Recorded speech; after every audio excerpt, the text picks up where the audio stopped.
When they had gone, an angel of the Lord appeared to Joseph in a dream. "Get up," he said, "take the child and his mother, and escape to Egypt. Stay there until I tell you, for Herod is going to search for the child to kill him."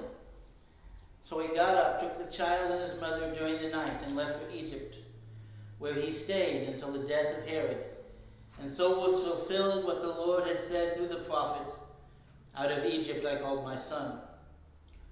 When Herod realized that he had been outwitted by the Magi, he was furious and gave orders to kill all the boys in Bethlehem and its vicinity who were 2 years old and under, in accordance with the time he had learned from the Magi. Then what was said through the prophet Jeremiah was fulfilled. "A voice is heard in Ramah, weeping and great mourning, Rachel weeping for her children and refusing to be comforted, because they are no more." After Herod died, an angel of the Lord appeared in a dream to Joseph in Egypt and said, "Get up, take the child and his mother, and go to the land of Israel, for those who are trying to take the child's life are dead." So he got up, took the child and his mother, and went to the land of Israel. But when he heard that Archelaus was reigning in Judea in place of his father Herod, he was afraid to go there. Having been warned in a dream, he withdrew to the district of Galilee, and he went and lived in a town called Nazareth. And so was fulfilled what was said through the prophets, "He will be called a Nazarene."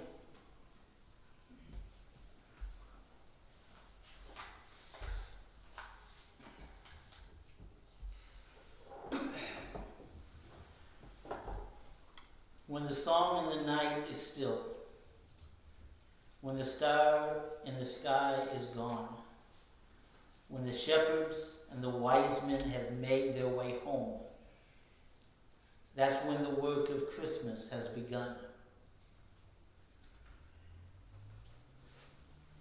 Unfortunately, the work of Christmas doesn't begin the way we'd like it to. This is one of those stories where, Paul Harvey used to do, "Now you know the rest of the story." This is one of those stories we like to stop before we get to the end. Because, the wise men come and they give Jesus the gifts and they go home. Let's stop the story right there. Because the next part is not fun. It's not happy. The next part is Herod's response to Christmas, to the birth of Jesus. And that response is born out of fear.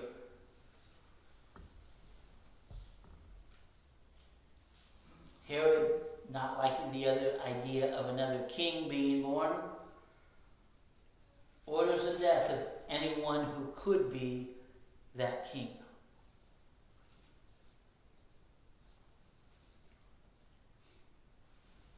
We have this terrible image.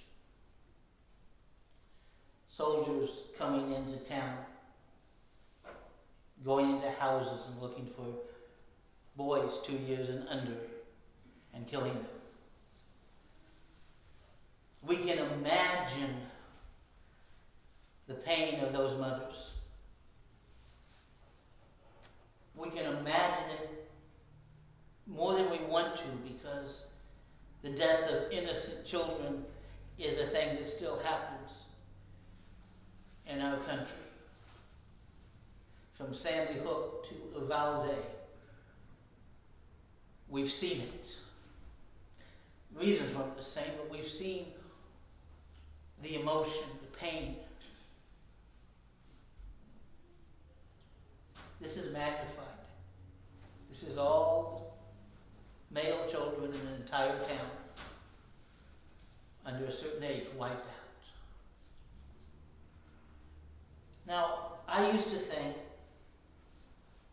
that Herod was foolish and that Herod was wrong. Herod sees Jesus as a threat. There's this new king born. I'm the only king.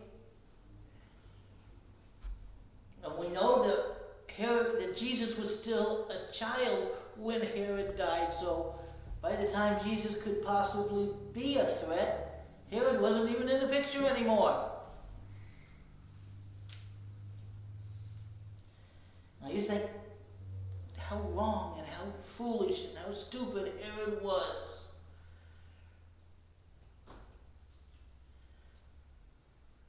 But as I've grown and as I've studied, I've come to a different conclusion about Herod. Now, nothing justifies what Herod did, the violent response.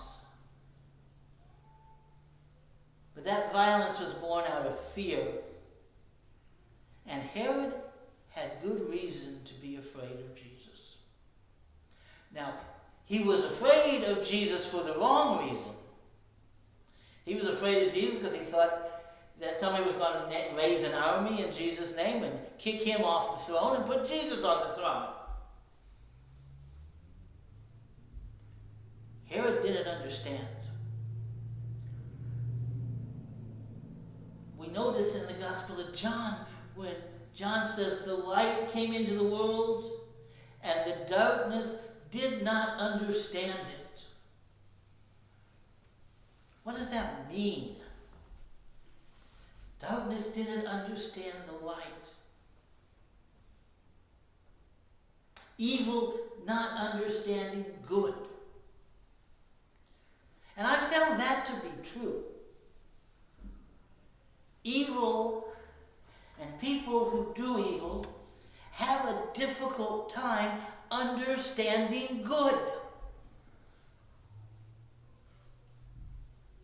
Wait, so you give things to people without expecting anything in return? You know, that's what they say. Well, that's foolish. What's in it for you? You know, you need a return on your investment. You give something to somebody, you better get something back. Or better yet, you keep a hold of what you got and you take what they have. You give, but won't somebody take advantage of you? That's foolish.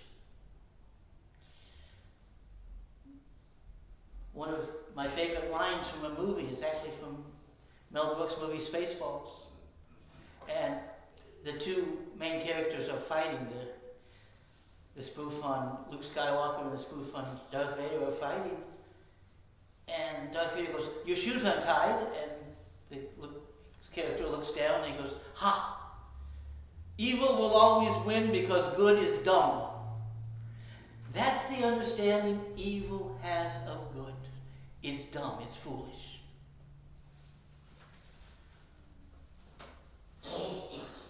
But like I said, Jesus is a threat to people like Herod. He's not a threat to Herod sitting on the throne, but he's a threat to the entire way that Herod understands how the world is supposed to work. For Herod, might makes right. If I have the power to do something, I have the right to do it.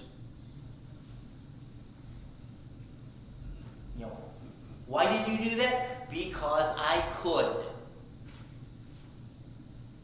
We see that in today's world. The guy that buys the patent to a medicine and jacks the price up 4,000%. Why did you do that? Because I could.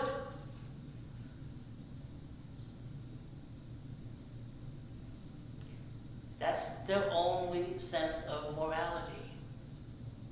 I can do it, therefore it's okay, or it's good for me to do it. Jesus, by his very coming, challenges that. And again, we know this is confirmed later on in Scripture.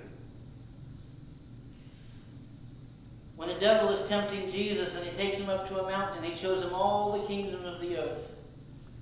And he says, "I give all this to you if you will worship me." Now, the question we have to ask is, How is the devil in a position to give all this stuff to Jesus? Well, in one sense, it belonged to him. The kingdoms of the earth at that time, according to the Bible, were all under the power of Satan. And they were because they all lived and ruled according to the same rules. The same rules that Herod had.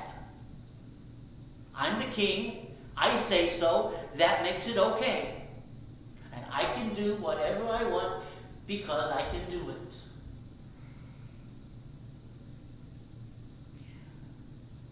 And Jesus rejects Satan. And he rejects Satan's offer.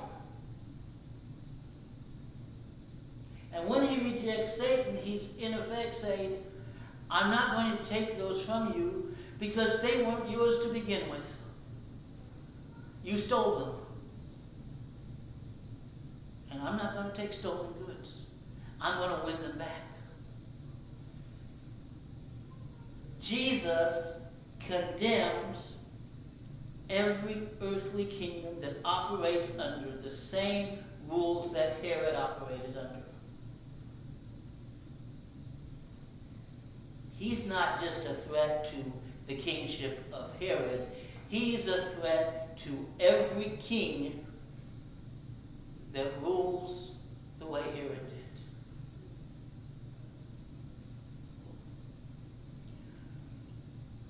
King Herod could not accept Christ, could not accept the birth of Jesus because he was afraid. And he was afraid to let go of his power. If I recognize that Jesus is king, I'm not. I don't want to let go of that.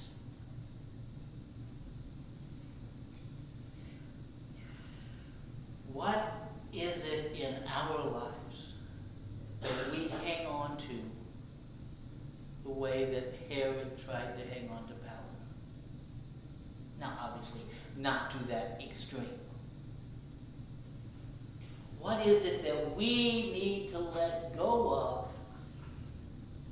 in order to let Christ in our lives? I don't know if you ever heard of a monkey trap. These were made in Africa and Asia when they wanted to catch monkeys. I think Mark's heard of them. And they would take a gourd and they would put a hole in the gourd just long enough, just big enough for the monkey to stick his hand through. And then they would put the bait in the gourd, whether it's food or something shiny that's going to attract the monkey's attention. And then the monkey would stick his hand in the gourd and grab what was in the gourd. And then, with what's in his hand won't fit through the hole anymore. The only way for the monkey to get his hand out of the gourd is to let go of whatever he's holding, and he won't do it. He won't let go. And he's trapped there because he won't let go of the gourd. He won't let go of what's in his hand. All he needs to do to get away is let go. And his hand will slide right out. We have things that trap us like the bait in the monkey trap. As long as we hold on to them, we will never be free. We have to let it go. Maybe it's anger. Maybe it's pain. Maybe it's pride. Maybe it's self-righteousness. Something that we hang on to as important to us, and God is saying, you got to let go of that. Olivia is a firefighter, my daughter, and she's now working at a fire station in West Virginia. And she contacted me over the Christmas holidays. She had her first rescue two-story structure fire, and they had to get somebody out of the second story. And the fire had gotten so bad that they had climbed out and were hanging onto the window. And firefighters put the ladder truck and put it right up next to them. And the firefighter climbs up to the ladder, and the person wouldn't let go of the window.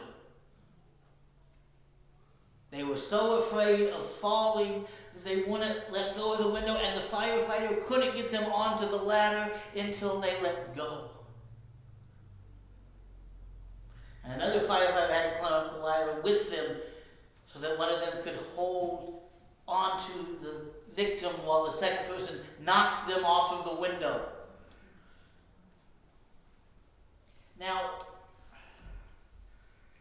you don't want to blame that person for hanging onto the window. That helped them survive. If they hadn't gotten out of the window, they'd have passed out from the smoke in their house. But there's so often we learn to do things to survive terrible situations that we have to let go of to move forward. I've worked with veterans. Every veteran I know who has been in combat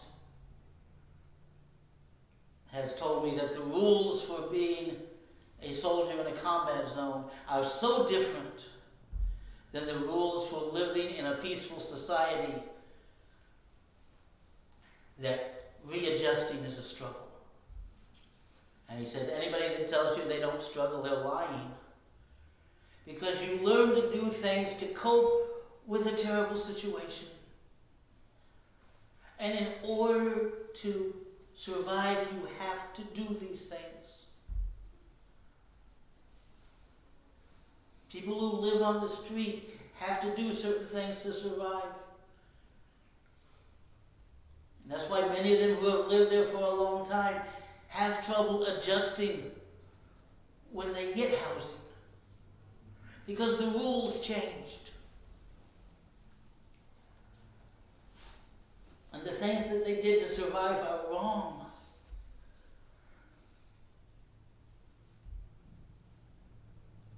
But there's something better. And they have to let go of those things that they held on to, even when they helped them survive. Why do we hang on to things we don't need? Most of you have probably heard of, if you haven't seen the show, Hoarders. You know, people hang on to things they don't need. I tell you, that's one of the things being a pastor probably kept me from doing. Is because being a pastor, growing up in a pastor's home, and then being a pastor myself, we were nomads. We moved a lot. I remember in college I was asked to write an essay on the house I grew up in. And I said, which one? And I was in my third year of college by that time, and I had 21 addresses in my life. Now, it's slowed down, and I like that it slowed down. But when you have to move a lot, you learn to get rid of things. My grandparents were hoarders. They were need hoarders. They got to be need hoarders because they had a farm and they stored everything in the barn.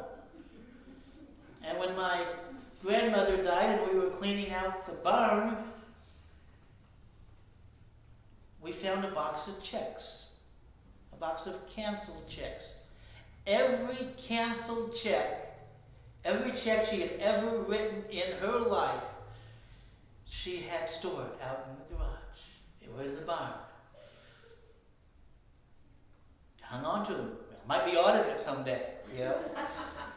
So, yeah, they're not going to go back 50 years. But she grew up with a depression, and You didn't throw things away. You depended on them.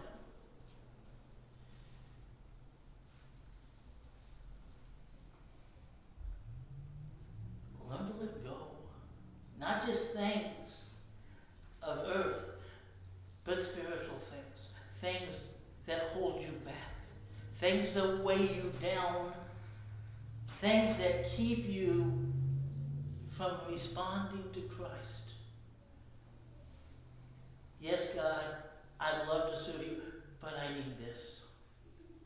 I want this. I can't get rid of this. So there may be pride, maybe anger, maybe pain.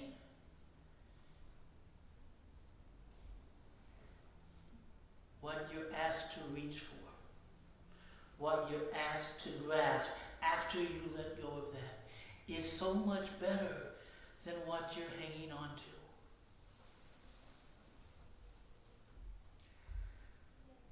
The response to Christ, our response to Christ, unlike Herod's, should be to have no fear and to let go of the things we desperately want to hang on to. Our closing hymn is 692. God will take care of you.